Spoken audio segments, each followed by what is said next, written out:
အားလုံးပဲမင်္ဂလာပါကျွန်တော်ဒီနေ့မှာတော့ချက်ပြမှာမဟုတ်ပါဘူးကျွန်တော်ဖုန်းသားဝယ်တဲ့အတွေ့အကြုံလေးကို share လုပ်ပေးမှာပဲဖြစ်ပါတယ်လူကျင်တာ iPhone ဆိုတော့ Android မှာပဲတွားဝယ်ခဲ့ပါတယ်ဗီဒီယိုလေးကိုအဆုံးထိကြည့်ပေးကြပါအောင်နော်ပထမဦးဆုံးဆိုင်ထဲရောက်ချင်းသူတို့စီမှာ display ပြထားတဲ့ဖုန်းတွေကိုအရင်ဆုံးတွားကြည့်ရပေါ့နော်ကျွန်တော်က iPhone 17 or 17 Pro တခုခုဝယ်မယ်လို့စဉ်းစားခဲ့တာပါဒါပေမဲ့ဆိုင်ရောက်တော့ဖုန်းနှလုံးလုံးကိုရှင်းကင်တဲ့အခါမှာ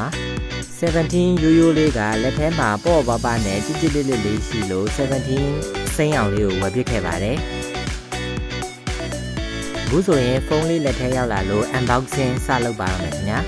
ရမ်းစိတ်လှုပ်ရှားပြီးပျော်နေတော့အဲ့ sticker တော့မှမနှဲခွာခဲ့ရတယ်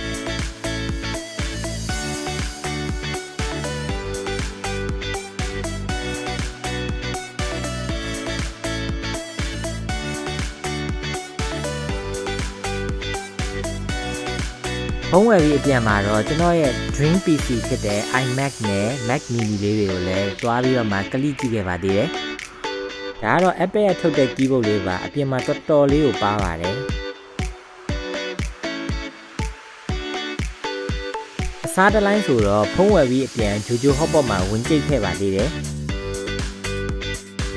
ဂျိုဂျို hotpot ရရင်တော့ဝက်မို့လုံးကမစားမဖြစ်ပါပဲခင်ဗျာ။ဗီဒီယိုလေးကိုဆုံးဖြတ်ကြည့်ပေးကြလို့ကျေးဇူးအများကြီးတင်ပါတယ်နောက်ဗီဒီယိုမှာပြန်တွေ့ပါမယ်